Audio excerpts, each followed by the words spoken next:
Hey everybody, how's it going today? So today we're going to talk about a question that I get asked all the time in forums, if I post how much I charge for jobs, and people ask me this all the time, is how do I get customers that are willing to pay my prices? So I'll qualify this a little bit.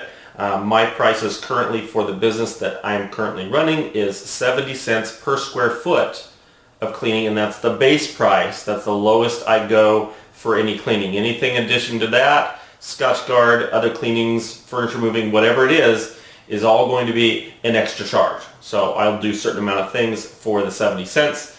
That's the base. Okay.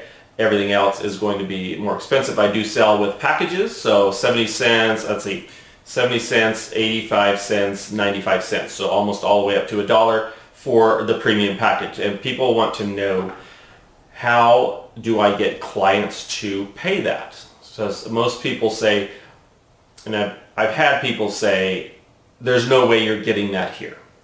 And I guarantee you I am getting that here, and I tell them so, and I can show them the previous estimates that I give and the jobs that I've currently do, and I can show them the invoices right there in front of them. Yes, I am getting 70 cents. Yes, you can sell your jobs for a premium price. And then the next question after that is typically, how am I getting people to pay that? And I'm going to go back to why you're not getting clients to pay that, first of all. There's reasons why you won't get a premium price, and they're just things that are easy to implement, but most people aren't going to do them because either they don't know how, or the number one reason for not getting a higher price is not asking because they're afraid. So it's a certain amount of fear involved, fear of all my customers go away, or I'll never win another bid again, and I'll go into the house and they'll just throw me out because I'm too expensive. And could those things happen? Sure. If you are a low price cleaner and you sell for next to nothing, $10, $20 a room, or you're doing 15 cents, 20 cents a foot on square footage, yeah, you may, if you try to implement a high price, certainly not as high as if you try to implement my prices, they probably would throw you out of the house or laugh at you, because the clients that you're focusing on are not value clients. They don't consider how good the service isn't even in the equation.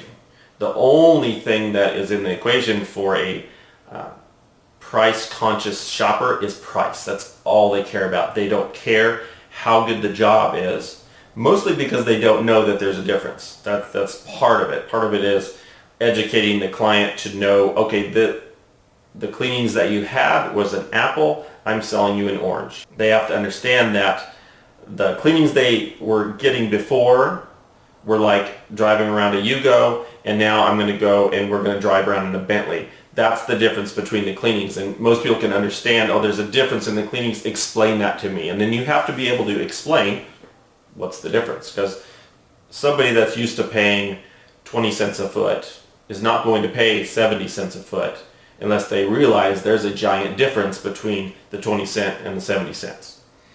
But most of the time, if you're focusing in on those clients that are calling you and just asking, hey, how much is this price? How much is that?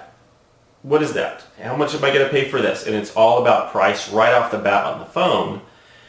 The likelihood is they're just price shopping you. They only care about finding the cheapest price. So they're going to call 10 companies and they're going to just say the same thing. How much you charge for whatever it is, 3 bedrooms in a hall or 2 bedrooms in a hall, whatever they need done, they're just going to ask you, how much is that thing?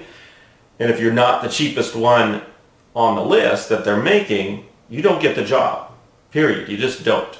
So unless you want to compete for those customers, which I do not recommend, then you're going to have to do something different to attract and focus in on those clients that are willing and able, and they want to pay a premium price because they consider it a better product.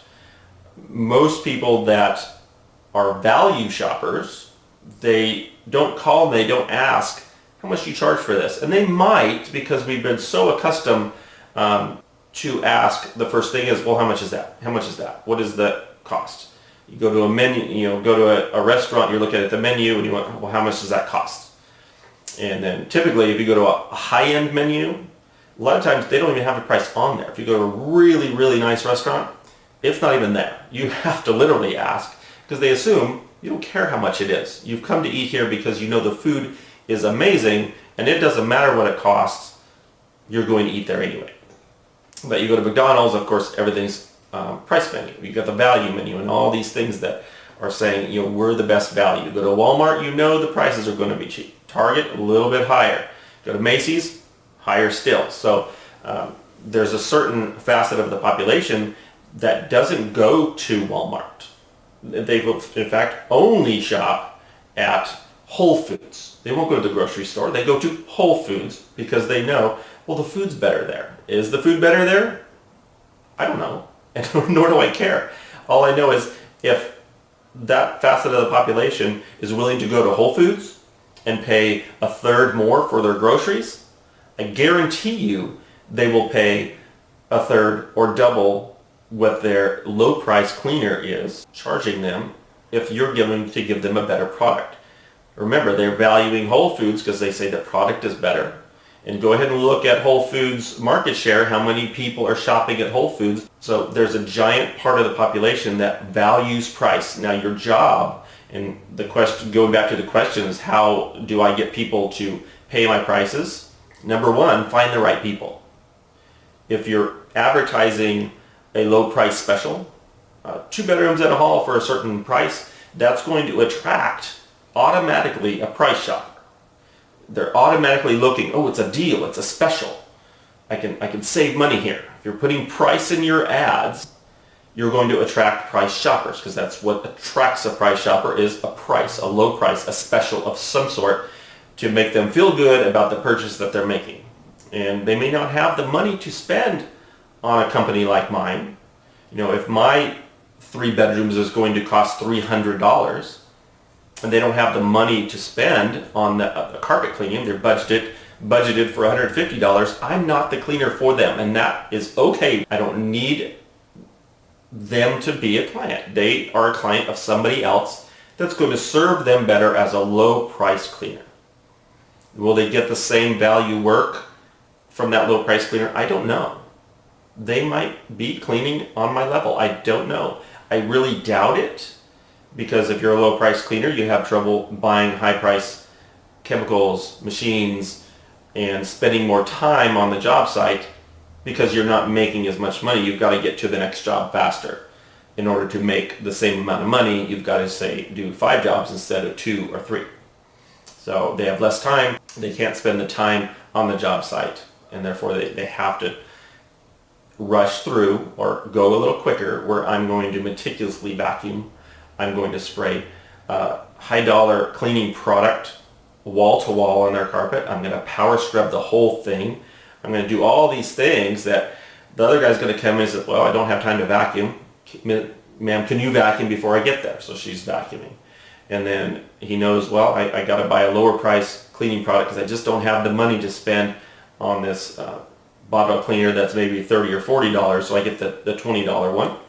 It doesn't work quite as good. I'm only going to spray enough product to hit the traffic lanes, to clean those up. And then I'll just brush it by hand a little bit, or I might not even brush it all. And I get through the job quicker if I'm not brushing. So all these things are going into that lower price cleaning. So the customer notices this. The ones that notice value, they know when they're buying a premium product that the quality is going to be higher. You know when you're buying a car, that used junker is going to be cheap and the Bentley is going to be almost unaffordable. But it's only unaffordable for the person that doesn't have the money. If you have the money to buy the Bentley, they don't care what it costs. It's the same thing. If they value your company for the value of the product, they're willing to pay more. So that long drawn out answer is to say your targeting is wrong. If you're attracting these customers that are only asking you about price, then your targeting is wrong. So you need to target and focus in on those people that value the product. They don't value the price, they value the product. And that's step number 1, finding out who those people are that are going to value your product and not your price. And you'll know you hit the nail on the head when you start getting calls that say, I need you to come clean for me, when can you do it? They didn't even broach the subject of price. And I get those calls all the time, and usually what I do is this. If it's a new client, and I've come from an advertisement from somewhere, and some targeting brought them in, and they say, when can you come and clean? So, well, we'll set you up, or they a lot of times they'll book automatically online on the website and they'll book it. But if they call and say, I'd like to use you for this particular service, I say, no problem, we get them booked. And then I ask them, Mrs. Jones, would you like an estimate first? So I say, we can come a couple days before, we can come this week, you're scheduled for next week, and we can give you an estimate and let you know how much it costs to do it, and gives you a chance to get to know us, and it gives you a chance to ask any questions that you may have, and I get to see the home that we're cleaning and get to cater your cleaning specifically to your needs. And lots of times a value customer says, no, I don't need that. I don't care. And that happens all the time as well. They don't even want an estimate. They don't even want to know what it costs. All they want to know is, can you come and do the service? Because you've convinced them through your advertising, and lots of times this is in conjunction with whatever ad you're running, links to your website, and your website needs to be covered with really great information and content that shows them you know what you're doing. So I see websites all the time that are just minimal content. Hey, we do cleaning. Yeah, great. So does everybody else. But a website should look like has information to devour. They can spend minutes and minutes and minutes reading this website, or reading everything that you do, and you've got specific sites for that particular clean that they're interested in. So if you have an ad running on furniture, you have a dedicated page just for furniture and all that content. It's a lot of content. The more content, even if they don't read it, they perceive it as more valuable. Just today, I went out on an estimate, and he said, I looked at your website and I knew that I wanted you to clean it. And that's all it was to it. I didn't have to convince them that I was the best person for the job. They saw the website and they saw the ad, and in conjunction, they said, this is a professional company, and I've looked at 10 other sites, and it looks like crap, and they look like cheap sites, and you don't have to spend a bundle on your site. I build my own site typically because I like the control of being able to change things and do things. If you're not good at it, pay someone a little bit of money to put a nice site together, not this little site that doesn't have any content, and they're just like, okay, they clean, but what else do they do, and how do I know I can trust them? So after you get your targeting correct, and you can get more calls like this, and that's how you get those value clients in. Targeting is everything. You've got to target them correctly. You've got to know who your target is. If you don't know who it is, you need to figure it out. And then after you've targeted them, you've got them calling and they're coming into the business, and you're possibly going out on some estimates, your website's dialed in, and you're going out on those estimates. Now, the ones that do want the estimate, you've got to make sure you perform in the estimate level. You can't just go in, measure the house, good to go, this is how much it's going to be. They expect more from you, and you should be performing the service right from the estimate. And you'll learn from me that I only do in-person estimates. There's no phone estimates happening in my business. If it does happen, I've screwed up and I shouldn't have done it. A lot of times I'll get lazy, so let me just give them a phone estimate. I always regret it. It always ends up wrong, and nobody's happy. I'm not happy. Customer's not happy. So in-home estimates only. If they don't want to do it, they're not your client. They can go to somebody else that will give them a phone estimate. So once you're in the home, I recommend doing some sort of evaluation process. Set up to where you're asking them some questions about their home. How long have they been in the home? How old is the carpet? What kind of condition is it? Is it nylon? Is it wool? Is it polyester? What is it made out of? Do this show for them. So do a burn test on their fibers. Okay, you have nylon carpet. You have wool carpet. Let's treat it this way. Let's treat it that way. Your traffic lanes have no more Scotchgard left. We tested that to make sure if there's Scotchgard still here, that's good there, but not in your traffic lane. So you may want to think about doing some Scotchgard in your traffic lanes just to bring that protection level up to par. And this whole show for them just reinforces their process of thinking that this is a quality company. Nobody else is going through and doing all that. It's you that's coming in and doing all that. And then you set your pricing up with packages. You want to sell a higher price? Your base package, your middle package, your high price package all goes in line, and they may Hey, give me that high price, that value package up there. I like that package. Give me that. Certain people are just going to want the best of the best, period, no matter what it is. Just give me that most expensive option. So, number one, targeting.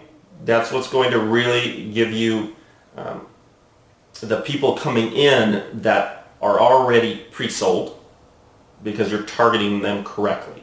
And part of this is picking your niche, getting to know who your people are, writing it down, talking to them, a facet of the population, saying, where do you hang out, things do you like, and all this. This is all stuff that we go through in our 10-week course. You've got to know who those people are.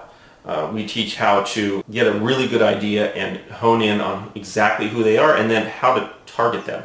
What things are they interested in? Where do they hang out? And how to sell them your product. So that's all part of it as well. So once you're niched down, once you have those people coming to you, then you do the little show in the home. And then the next step is you got to perform.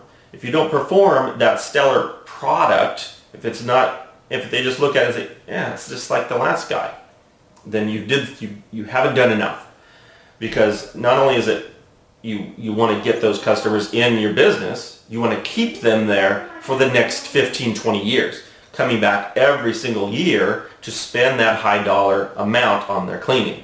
And if you don't perform at a really high level, and then after the fact, you've got to nurture them forever. You have to nurture that client forever. You have to have a system for customer retention. How do I keep this person absolutely involved in my business forever?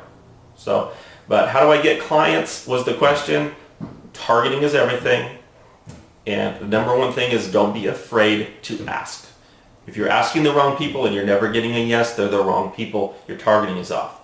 So you have to find the right people, and then you have to sell them a stellar product, and that goes through the estimate, the after the fact, the cleaning. Everything has to be top notch. If it's not, they're going to call you out on it, and you're not going to be able to keep them for long term. So that's it for selling high dollar clients. You got to find the high dollar clients. The clients that you're selling that are cheap aren't the high dollar clients. You'll never sell them on a high end product. You have to find a customer that values the high end product and then sell them, because they're an easy sell for a high end product. So that's it for today, and I'll see you in the next video. Have a great day.